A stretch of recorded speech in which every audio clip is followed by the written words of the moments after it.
নমস্কার। বৃহৎ বিষ্ণু পুরাণ প্রথম খণ্ড নবম অধ্যায়। ইন্দ্রিয়ের প্রতি দুর্বাসার অভিশাপ, ব্রহ্মার নিকট দেবগণের গমন, সাগর মন্থন ও ইন্দ্র কর্তৃক লক্ষ্মীর স্তব। দ্বিতীয় ভাগ। তাদের সাহায্য ভিন্ন তোমরা কেউই কৃতকার্য নাহি হবে, জানিবে নিশ্চয়ই।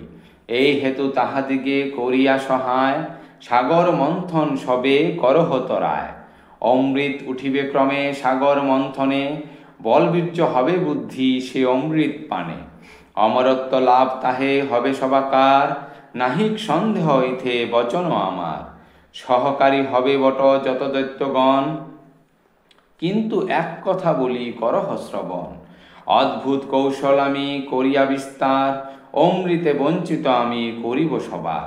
এরূপে আশ্বস্ত হয়ে যত দেবগণ, অসুর সহিত করি সন্ধি সংস্থাপন। বিবিধ ঔষধি আনি ক্ষীরোদ সাগরে, দেবদৈত্য দোহে মিলি হর্ষ সহকারে। সাগর জলেতে তাহা করিল ক্ষেপণ, মন্দের দণ্ড কইল মন্থন কারণ।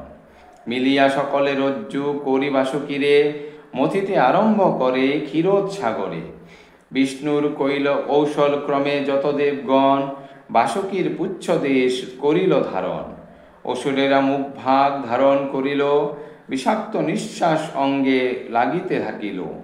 নিস্তেজ মলিন তাহে হইল দৈত্যগণ, কিছুমাত্র ক্লেশ নাহি পায় দেবগণ। বাসুকীর শ্বাসে মেঘ চালিত হইয়ে, বর্ষণ করিতে থাকে শীতল করিয়ে।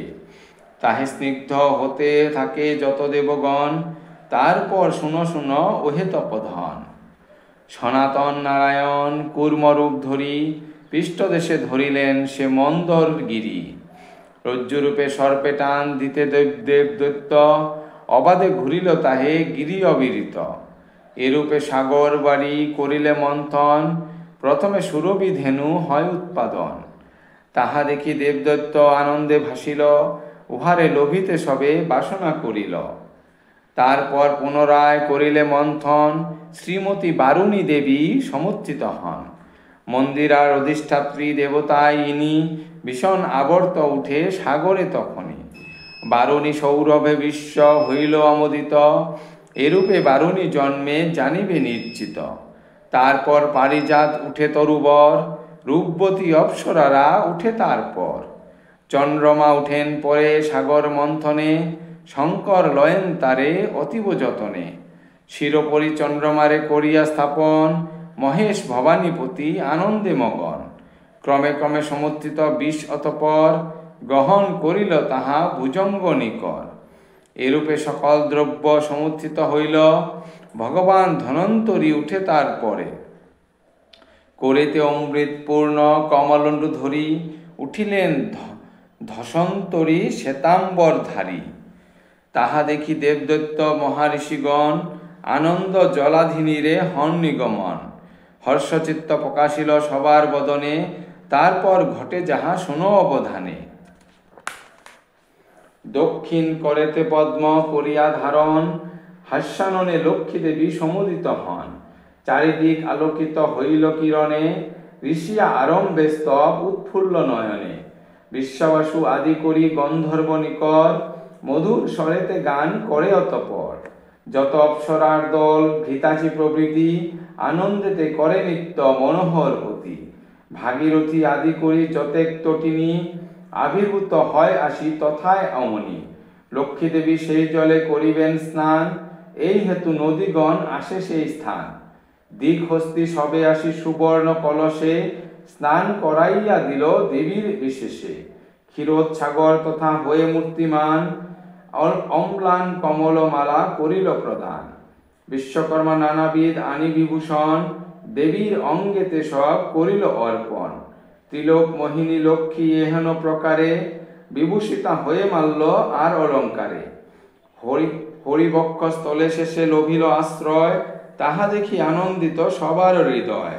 কেবল অসুরগণ বিষাদে মগন, বিষাদের চিহ্ন সবে করে প্রদর্শন। তারপর অসুরেরা ধন্বন্তরী করি, অমৃতের কমলণ্ডু নয়নে নেহারি। সকলে কারিয়া তাহা করিল গহন, তাহা দেখি ভগবান দেবনারায়ণ। মোহিনী আকার ধরি তখনই সত্তরে, করিলেন বিমোহিত দানবনী করে। সুধাকুণ্ড নিজে হরি করিয়া গ্রহণ, কৌশলে অমরগণে করেন অর্পণ। দেবগণ সবে যে সেই সুধা করি পান, অমরত্ব পেয়ে করে চরিতার্থ জ্ঞান। তাহা দেখি রসাবিষ্ট হয়ে দৈত্যগণ, অসিচর্ম ক্রমে সবে করিল ধারণ। ধাবিত হইল সবে দেবগণ পরে, কিন্তু এবে কিবা সাধ্য জিনিবারে পারে। সুধাপানে দেবগণ হয়েছে অমর, হয়েছে বলিষ্ঠ তাহে সর্বকলে বর। কাজে কাজে পরাজিত হয়ে দৈত্যগণ, দ্রুতগতি চারিদিকে করে পলায়ন। সগণে সকলে গেল পাতাল নগরে, তাহা দেখি দেবগণ উৎফুল্ল অন্তরে। নারায়ণ পদে সবে করিয়া প্রণতি, নিজ নিজ অধিকার করিলেন স্থিতি। গ্রহণ করিল পুনঃ নিজ অধিকার, কাহারে হৃদয় শঙ্কা না থাকিল আর। প্রসন্ন মূরতি ধরি দেব দিনমণি, আপন নির্দিষ্ট পথে উঠিল তখনই। গ্রহ নক্ষত্রাদি যত জ্যোতিষ্কণিকর, বিহিত নিয়মে সবে চলে অতঃপর।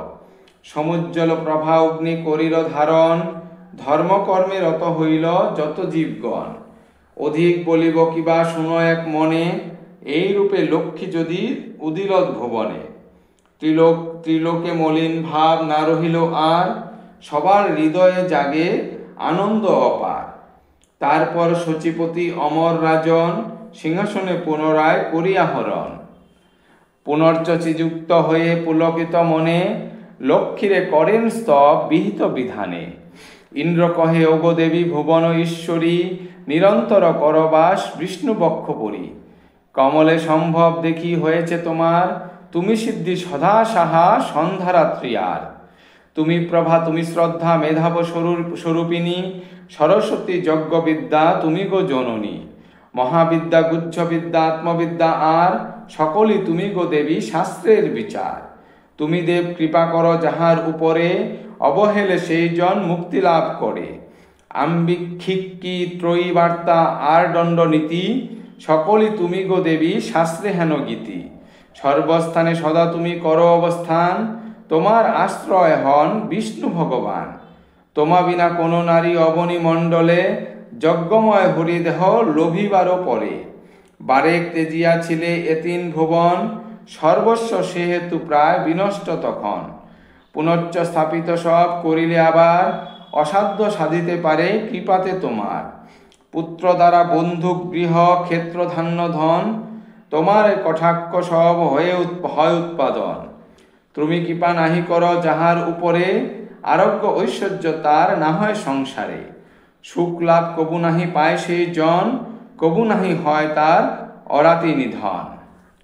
ওগো দেবী তুমি হও সবার জননী, সকলের পিতা সেই হরি চিন্তামণি। তোমা দেহে ব্যাপী আছে বিশ্ব সংসার, যদি তুমি আমা সবে কর পরিহার। পুত্র দ্বারা ধনকোষ ধান্য কলেবর, যত কিছু আছে নষ্ট হইবে সত্তর। তুমি যদি ত্যাগ করো আমা সবাকারে, দয়া সত্য শৌচ নাহি রহিবে সংসারে। সুশীলতা দাক্ষিণাদি সদ্গুণ নিকর, কিছু না রহিবে আর সংসার ভিতর। প্রসন্না হইয়া যদি কর কৃপাদান, নির্গুণ ব্যক্তিরা হয় শতগুণে প্রধান। বারেক করুণা কর যাহার উপরে, ধনীমানি বুদ্ধিমান সে জন সংসারে। কুলীন বিক্রমশালী পূজনীয় হয়, তাহার সমান নাহি ত্রিভুবনে রয়। পরামুখী তুমি হও যাহার উপরে, বহুগুণে গুণী হলেও সে জন সংসারে। অমনি নির্গুণ হয় প্রতিষ্ঠা না পায়, তাহার সমান দুঃখী না রহে ধরায়। তোমার মাহাত্ম্য দেবী কে পারে বর্ণিতে, বিধাতাও নাহি সক্ষম তাহাতে। তোমার চরণে দেরি করি নমস্কার, দেবী করি নমস্কার। করপুটে মাগি ভিক্ষা সবে বারবার, আর যেন আমা সবে না কর বর্জন। নয়ন না হেরে যেন তব আদর্শন। এই রূপ স্তুতিবাদ করিয়া শ্রবণ, প্রসন্না হইয়া দেবী কহেন তখন। অভিমত বরলহ ওহে সুরপতি, তোমার উপরে তুষ্ট হইয়াছে অতি। দেবরাজ কহে শুনো জগত জননী, যদি তুষ্ট আমা প্রতি হয়ে থাকো তুমি। পরিত্যাগ নাহি কর কভু ত্রিভুবন, আরো এক নিবেদন করহ শ্রবণ। মমকৃত স্তব যেই পরিবে সাদরে, আশ্রয় করিবে তুমি সতত আহারে। এত শুনি লক্ষ্মী কহে শুনহ রাজন, কভু না ছাড়িব আমি এ তিন ভুবন। প্রাতকালে স্তব পাঠ যে জন করিবে, আর যত মনোরথ অবশ্য পুরিবে। এই রূপে বিষ্ণুপ্রিয়া জগত জননী, খ্যাতি গর্ভে জন্মে লবে ওহে মহামুনি। একবার অন্তর্হিত হয়ে তারপরে, পুনশ্চ জনম লবে ক্ষীরোদ সাগরে। যবে যবে অবতীর্ণ হয় নারায়ণ, সহায়া হইয়া দেবী লভেন জনম। বামন আকার যবে হন চিন্তামণি, পদ্ম হইতে সমুৎপন্ন হয়েন জননী। ভিন্ডরাম রূপী যবে হন নারায়ণ, ধরণী রূপেতে লক্ষ্মী লভেন জনম। বামরূপ দেবদেব ধরিলে সংসারে, লক্ষ্মী দেবী লভে জন্ম জানকী আকারে। কৃষ্ণরূপে যবে ভূমে আসে নারায়ণ, রুক্মিণী রূপেতে দেবী লভেন জনম। এই রূপে ভগবান দেবরূপী হলে, দেবী মূর্তি লক্ষ্মী দেবী ধরে সেই কালে। মনুষ্য মূর্তি যবে হন নারায়ণ, মানবী আকার দেবী ধরেন তখন। কমলার জন্ম যদি অধ্যয়ন করে, অথবা শ্রবণ করে ভক্তি সহকারে। কমলা অচলা রহে তাহার গৃহেতে, নিরবধি আবির্ভাব তাহার অগ্রেতে। তিনকুল সমুজ্জ্বল করে যেই জন, যাহার গৃহেতে হয় পঠন শ্রবণ। প্রতিদিন যদি পরে ভক্তি সহকারে, কবু নাহি লক্ষ্মী দেবী ছাড়েন তাহারে। লক্ষ্মীর জনম আর পুনঃ অন্তর্ধান, কীর্তন করিনু সব ওহে মতিমান। ধন্যবাদ।